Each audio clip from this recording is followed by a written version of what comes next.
दोस्तों, इस वीडियो में हम भारत, पाकिस्तान और चीन से रिलेटेड कई इंपॉर्टेंट अपडेट के बारे में बात करेंगे, तो इस वजह से इस वीडियो को पूरा जरूर देखें। आपको बता दें कि भारत और पाकिस्तान के बीच इंडस वाटर ट्रीटी को लेकर बढ़ते तनाव के बीच अब चीन ने भी अपनी चाल चलनी शुरू कर दी है।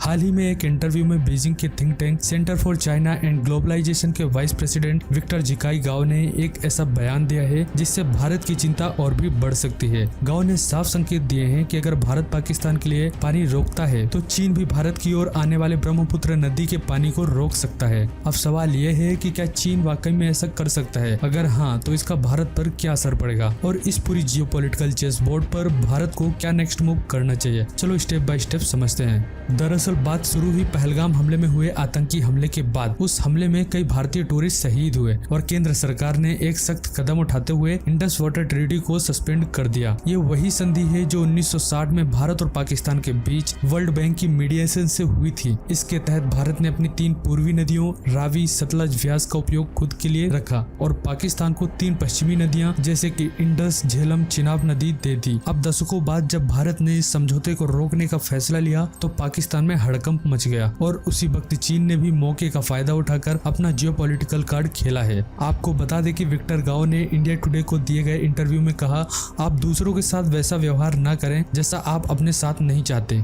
इस एक लाइन में वो बहुत कुछ कह गए। उन्होंने ये इशारा किया कि अगर भारत पाकिस्तान का पानी रोक सकता है तो चीन भी ब्रह्मपुत्र नदी का पानी रोकने पर विचार कर सकता है। गाओ का ये भी कहना था कि भारत खुद एक इंटरमीडिएट कंट्री है, यानी नदियां उसके क्षेत्र से गुजरती हैं, लेकिन ओरिजिन और एंडिंग दोनों देशों में होती है। ऐसे में अगर भारत अपस्ट्रीम देशों के खिलाफ एक्शन लेता है तो उसे डाउनस्ट्रीम से भी जवाब मिल सकता है। अगर आप नहीं जानते तो आपको बता दें कि ब्रह्मपुत्र नदी भारत के पूर्वोत्तर राज्यों में खासकर अरुणाचल प्रदेश और आसाम के लिए जीवन रेखा मानी जाती है। ये नदी तिब्बत में यारुलुंग स्काम्पो के नाम से जानी जाती है और कैलाश पर्वत से निकलती है। चीन, भारत और बांग्लादेश होते हुए ये बंगाल खाड़ी में जाकर मिलती है। इस नदी से लाखों लोगों की इरिगेशन, फिशिंग, ड्रिंकिंग वाटर और इवन इलेक्ट्रिसिटी की जरूरतें जुड़ी हैं। अगर इस पानी को रोकने की कोशिश होती है तो न सिर्फ एग्रीकल्चर प्रभावित होता है बल्कि पूरे नॉर्थ ईस्ट इंडिया की इकोनॉमी और इकोलॉजिकल बैलेंस खतरे में आ जाएगी। सवाल यही है कि क्या यह धमकी सिर्फ वर्बल है या रियल पॉसिबिलिटी है? असल में चीन ने पहले से ही ब्रह्मपुत्र पर कई हाइड्रो पावर प्रोजेक्ट शुरू कर रखे हैं। हाल ही में खबर आई थी कि चीन ने दुनिया का सबसे बड़ा जल विद्युत बांध ब्रह्मपुत्र पर बनाने का प्लान रिवील किया है और वो भी इंडियन बॉर्डर के बेहद नजदीक। इसका सीधा मतलब है कि अगर चीन चाहे तो वो उस पानी को स्टोर या डाइवर्ट कर सकता है। हालांकि चीन का कहना है कि इन प्रोजेक्ट से डाउनस्ट्रीम देशों को नुकसान नहीं होगा, लेकिन एक्सपर्ट्स मानते हैं कि यह बात आधी सच्चाई है। चीन ने कई बार भारत को हाइड्रोलॉजिकल डाटा यानी पानी का फ्लो, लेवल और डिस्चार्ज से जुड़ी जानकारी देने से मना किया है, खासकर मानसून के दौरान। इससे भारत को अर्ली वार्निंग सिस्टम चलाने में दिक्कत आती है और अक्सर बाढ़ जैसी आपदाएं कंट्रोल के बाहर हो जाती हैं। आपको बता दें कि पाकिस्तान और चीन की दोनों की कोशिश है कि पानी जैसे ह्यूमन नेसेसिटी को भी एक स्ट्रेटेजिक वेपन की तरह इस्तेमाल किया जाए। जहां पाकिस्तान बार बार भारत पर IWT का उल्लंघन करने का आरोप लगाता है, वहीं चीन ने इसे एक कदम आगे बढ़ाते हुए साफ साफ रिटेलिएशन स्ट्रेटेजी अपनाई है।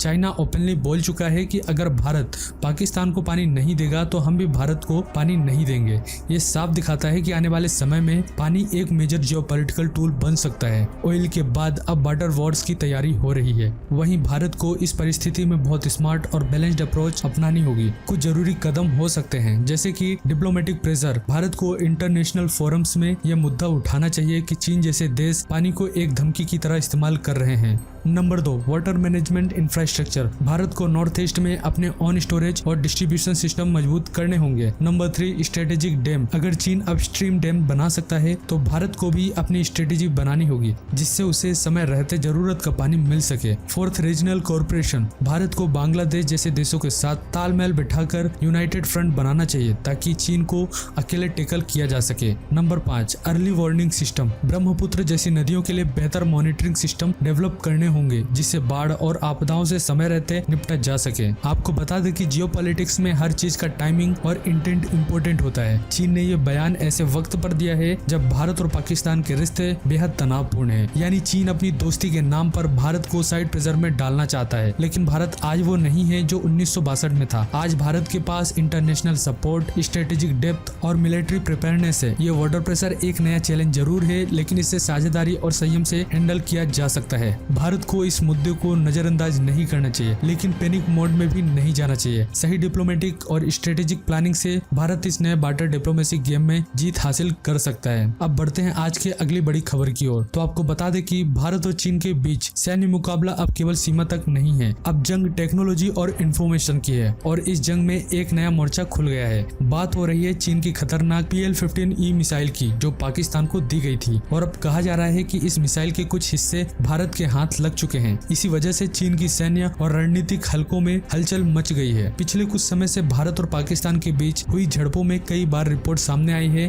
कि भारत ने पाकिस्तान की कुछ चीनी मिसाइलों को सफलतापूर्वक निशाना बनाकर गिरा दिया है। इनमें से एक थी PL-15E, चीन की बनाई एक ऐसी air to air beyond visual range missile जो मॉडर्न एरियल कॉम्बैट में बेहद खतरनाक मानी जाती है। लेकिन खैर ये बनाई गई तो चीन के द्वारा ही थी, जिस कारण से जो कि बिना सेल्फ ब्लास्ट हुए भारत की जमीन पर सही सलामत गिर गई। आपको बता दें कि चीन की असली मिसाइल है PL-15, जिसे चाइनीज एयरफोर्स इस्तेमाल करती है। ये मिसाइल लॉन्ग रेंज कॉम्बैट के लिए डिजाइन की गई है और इसे दुनिया की सबसे advanced air to air missile में गिना जाता है। इसमें active electronically scanned array, radar, dual pulse motor और हाईली एक्यूरेट गाइडेंस सिस्टम लगा होता है। लेकिन चीन की फितरत तो वही है दुनिया को चाइना माल एक्सपोर्ट करना। जब चीन इसे एक्सपोर्ट करता है तो इसकी कैपेबिलिटीज को कम करके एक वर्जन तैयार करता है जिसे कहते हैं PL-15E, मतलब एक्सपोर्ट। पाकिस्तान को इसी डाउनग्रेडेड वर्जन की सप्लाई की गई थी।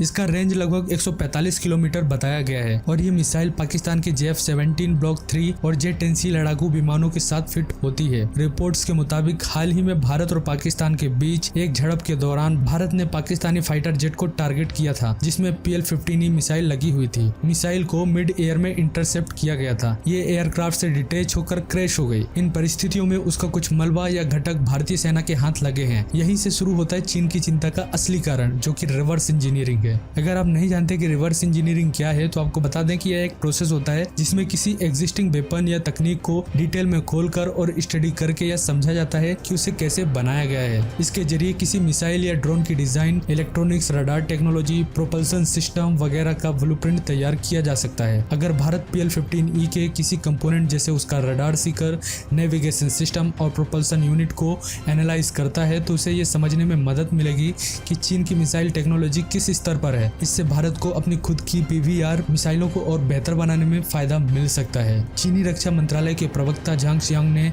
हाल ही में इस पूरे मामले पर सफाई दी है। उन्होंने माना है कि हाँ, पाकिस्तान को PL-15E मिसाइल दी गई है, लेकिन साथ ही जोर दिया है कि यह सिर्फ एक डाउनग्रेडेड एक्सपोर्ट मॉडल है, जो चीन की इंटरनल PL-15 मिसाइल इससे कमजोर है। उनका साफ कहना था कि इस मिसाइल में सेंसिटिव या हाई एंड टेक्नोलॉजी नहीं है, इसलिए रिवर्स इंजीनियरिंग से भारत को कोई खास फायदा नहीं मिलेगा। लेकिन अगर चीन की मिलिट्री ब्लॉग्स और एनालिस्ट की बात मानी जाए तो मामला इतना आसान नहीं है। कई चीनी सैन्य ब्लॉगर और एक्सपर्ट्स मानते हैं कि भले ही PL-15E डाउनग्रेडेड हो, लेकिन फिर भी इसके कुछ कंपोनेंट्स जैसे रडार सिस्टम, इलेक्ट्रॉनिक सर्किटरी और सीकर हेड भारत के लिए बहुत वैल्यूएबल जानकारी दे सकते हैं। इतना ही नहीं, भारत इस जानकारी को अपने स्ट्रेटेजिक पार्टनर्स जैसे अमेरिका, फ्रांस, जापान के साथ भी शेयर कर सकता है, जो चीन के लिए जियोपॉलिटिकल सरदर्द बन सकता है। यह भी कहा जा रहा है कि PL-15 जैसा हथियार चीन की एरियल सुपीरियरिटी की रीढ़ है और अगर भारत ने उसकी तकनीक समझ ली तो उसे फ्यूचर कॉम्बैट सेंसर्स में चीन के खिलाफ एक प्लस पॉइंट मिल सकता है। आपको बता दें कि भारत पहले ही अपनी इंडिजिनियस BVR मिसाइल सिस्टम जैसे अस्त्रा MK1 और MK2 पर काम कर रहा है। अगर PL-15E के कंपोनेंट्स एनालिसिस से भारत को बेहतर गाइडेंस सिस्टम, रडार ट्रैकिंग या प्रोपल्सन आइडियाज मिलते हैं तो भारत की इंडिजिनियस डिफेंस कैपेबिलिटीज को बड़ा बूस्ट मिल सकता है। इसके अलावा भारत के DRDO और HAL जैसी डिफेंस रिसर्च एजेंसीज को रिवर्स इंजीनियरिंग में पहले से भी अनुभव है, चाहे वो पुराने MiG जेट्स की मेंटेनेंस हो या कावेरी जेट्स इंजन प्रोजेक्ट। आपको बता दें कि डायरेक्ट कॉपी करना तो मुश्किल है क्योंकि मॉडर्न मिसाइल्स में एनक्रिप्शन, टेम्पर प्रूफ सर्किट्स और एंटी रिवर्स फीचर्स लगे होते हैं, लेकिन इंस्पिरेशन और कॉन्सेप्ट क्लैरिटी रिवर्स इंजीनियरिंग से मिल जाती है। भारत इस जानकारी को यूज करके अपनी नेक्स्ट जेन मिसाइल सिस्टम को और रिफाइन कर सकता है और ये सिर्फ खुद को ताकतवर बनाने का मामला नहीं है, ये चीन जैसे रणनीतिक प्रतिद्वंदी को जवाब देने का सही रास्ता भी बन सकता है। आपको बता दें कि PL-15E की गिरती मिसाइल और उसके कंपोनेंट का भारत के हाथ लगना एक टैक्टिकल इंसिडेंट नहीं है, ये एक स्ट्रेटेजिक ब्रेक थ्रू हो सकता है। चीन जानता है कि भारत की तकनीकी कैपेबिलिटी और ग्लोबल पार्टनरशिप के जरिए वो PL-15E से रिवर्स इनसाइट निकाल सकता है। चीन ने भले ही बयान देकर अपनी घबराहट को पब्लिकली दबाने की कोशिश की हो, लेकिन अंदर ही अंदर उसे डर सता रहा है कि कहीं भारत उसकी मिसाइल स्ट्रेटेजी को डिकोड न कर ले। और अगर ऐसा होता है तो ये सिर्फ मिसाइल टेक्नोलॉजी का नुकसान नहीं होगा, ये चीन की रीजनल मिलिट्री डोमिनेंस के नैरेटिव को भी चोट पहुंचाएगा। तो दोस्तों इस बारे में आप सभी की क्या राय है? आप अपनी राय हमें नीचे कमेंट बॉक्स में पिन करके जरूर बताना, और वीडियो अच्छी लगी हो तो वीडियो को लाइक और शेयर करना, चैनल को सब्सक्राइब करना मत भूलना। Thanks for watching. जय हिंद।